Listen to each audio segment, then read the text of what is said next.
대장동 개발특혜 의혹 사업의 핵심은 어찌됐든 간에 그 공영개발이라는 보호막 아래 특정 민간 사업자들에게 수천억 원의 과도한 개발 이익이 돌아갔고, 그로 인해서 성남 시민들과 성남도시개발공사에게 돌아갈 이익이 훼손됐다는 것입니다. 그래서 그 공공의 경영성이라든가 민간의 경쟁력도 침해됐다는 것인데요.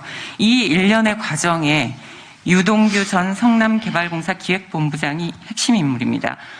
이 후보님의 표현을 빌면 측근은 아니나 가까운 사람이다.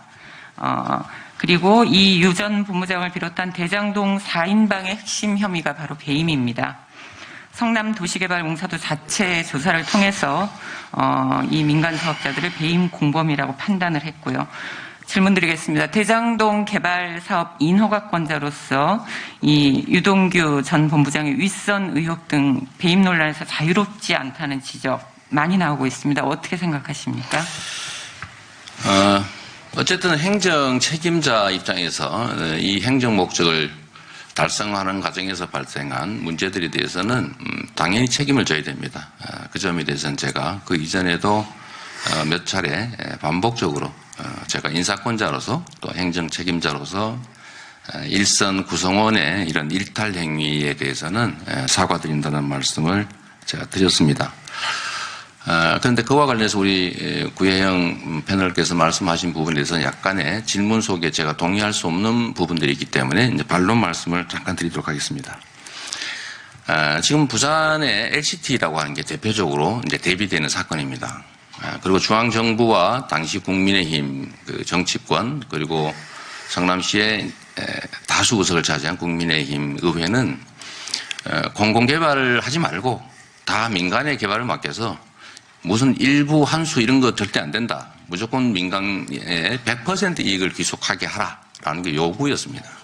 저는 공공개발을 해서 100% 환수하려는 그런 계획을 했고, 그를 막는 국민의힘의 정치 세력과 무려 4년을 넘게 싸워서 결국은 부득이하게 일부라도 환수하는 그 선택을 공동개발의 방식을 선택했습니다.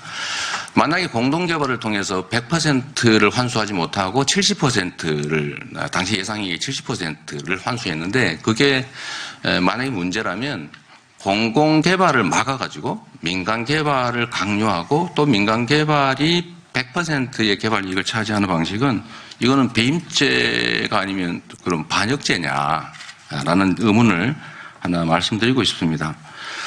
그리고 사안에 대한 판단은 사후적이 아니라 당시를 기준으로 해야 됩니다. 당시 2015년은 부동산 경기가 그렇게 좋을 때가 아닌 게 분명하고 그건 객관적 사실이죠.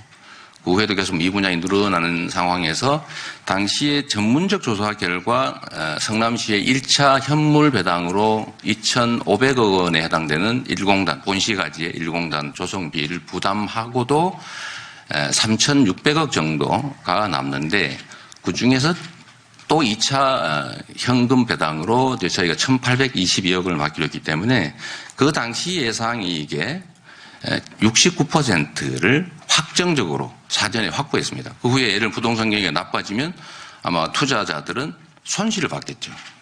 그러나 오를지 내릴지 미래 경기 예측은 쉽지 않지만 그 후에 약간의 이제 상승 기미가 보여서 저희가 이제 인허가권을 사실 요즘 말로 하면 갑질이라고 표현해도 할 말이 없을 사안인데 제가 실시계획 인가를 하면서 민간 이익을 좀 더 줄이기 위해서 공공 이익을 확대하기 위해서 920억 원 상당의 뭐 터널 공사라든지 주변 성남시가 해야 될 사업 주체가 책임이 없는 부분에 대한 책임을 부과해서 1,100억 원을 추가 환수했다는 점, 그리고 후에 저희가 이런저런 명목으로 약 270억 정도를 추가 환수해서 실제로는 민간이 차지한 비율, 그 개발 이익과 공공이 차지한 개발 이익은 70%를 훨씬 넘고 투자 비율은 성남시는 50.0001%, 민간은 49.0009 뭐 이런 %를 차지했지만 훨씬 더 많은 이익 배당을 받았다는 점을 생각해 주십시오. 만약에 이제 부동산 경기가 악화됐으면 반대의 논리로 왜 그렇게 많이 민간을 손실을 끼쳤냐라고 비난했을 가능성이 있다는 점 말씀드리고요. 유동규와 관련된 말씀, 가까운 사람 말씀하시는데 제가 말씀드린 것처럼 이제 가까운 사람 맞습니다. 다만 여러분께서 한번 고려해 주실 점은 이 개발 사업은 유동규 혼자 하는 게 아니고 성남시 도시개발사업단이라고 하는 공조직, 그다음에 도시공사라고 하는 거대 조직이 합동으로 하는 사업이고 이 중에 한 중간 간부였었다라는 점을 말씀드리고요. 그리고 만약에 그 사람이 정말로 핵심적인 중요 인물이었다면 제가 사장을 시켰겠죠. 아시는 것처럼 민간 전문가 사장을 저희가 뽑았고 이 개발 사업 때문에 근데 그분이 조금 뭐 이런저런 이유로 사퇴한 후에는 이 사람은 유동규 씨를 시킨 게 아니고 추가로 또 행정 전문가를 선출해서 사장을 시켰고 그 사이 그 기간 동안 대행을 했다는 것을 좀 이해해 주시면 좋겠습니다. 후보님 답변을 듣다 보니까 그러면 어쨌든 그 초과 이익이 만약 발생할 경우에 네. 환수하지 않는 그 큰 그림 설계 자체는 후보님이 그 당시부터 뭐 설계하신 거네요. 그러니까 이 행정에는 이 안정성이 중요합니다. 행정은 기업의 벤처 투자와는 좀 다르죠. 근데 후보님 말씀 주셔서 죄송한데 비슷한 시기에 시행되던 남양주나 그런 데에서는 확정 이익이 보장되는 동시에 그 초과 이익이 발생했을 때 환수하는 네. 그런 조항도 같이 만들었었고. 그건 결국 총액에 관한 문제겠죠. 예를 들면 민간에 현재 예상되는 개발 이익의 70%를 그 후에 그게 이익이 늘어나든 줄든 무조건 지급한다라는 거하고 확정 이익을 30%로 한 다음에 이제 그걸 초과하는 부분에 일정 비율을 받는 방식 중에 과연 어떤 게 옳으냐라고 하는 것은 일반적으로는 말할 수 없는 거죠. 제가 여쭤본 거는 그 제가 큰 맞는 설계도의 말씀을- 가부에 대해서 옳고 그름을 여쭤본 게 아니고 네. 그 설계도 자체는 후보님이 네. 제가 그러니까 그 말씀을 좀 드리면 그냥 이 부분을 지금 자꾸 이제 혼동을 하거나 고의적으로 이제 뒤섞는 경향이 없지 않습니다. 뭐냐면 제가 한 것은 얼마만큼 공익적 환수를 안전하게 확실하게 할 거냐입니다. 왜냐하면 제가 위례신도시 사업은 2.5%인가 이제 5억 정도를 투자해서 회사를 만들어서 동업을 했는데 개발 분양 이익의 50%를 받기로 저희가 약정을 했고 그리고 예상되는 이익은 1,100억이었는데 이게 이제 1,510만 원으로 분양될 경우였지만 그 후에 실제로는 평당 200만 원을 더 늘려서 1,740만 원인가 분양을 했는데 최종 결론은 뭐였냐면 300억밖에 남는 게 없다 했습니다. 근데 저는 의심을 하는 거죠. 비용 부풀리기를 통해서 이익 배당 총액을 줄여버린 거예요.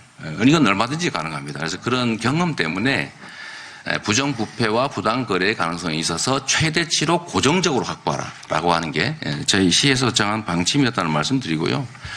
어떤 방식이 옳았느냐, 딴 데는 고정이익도 하고 초과이익 배분도 했는데 왜 안 했냐고 그런 식으로 문제 제기를 할 게 아니라 총액으로 실제 어떤 성과를 냈냐를 봐야 되겠죠. 그러나 제가 분명히 말씀드리지만 현재 예상을 초과하는 누구도 상상할 수 없는 부동산 폭등으로 택지 개발 이익이 민간 귀속된 게 4천억이라고 해도 분양 이익을 얘기하면 안 되죠. 그거는 이 사업과 관계가 없으니까. 그러나 우리가 환수한 금액이 5,800억을 훨씬 넘어서기 때문에 그렇게 따져도 저희가 5대5로 배분받는 것보다 확정 이익으로 배분받고 추가 부담을 시켜서 받은 게 60% 가까이 된다라는 점을 좀 판단에 참고해 주시면 좋겠습니다. 네, 감사합니다.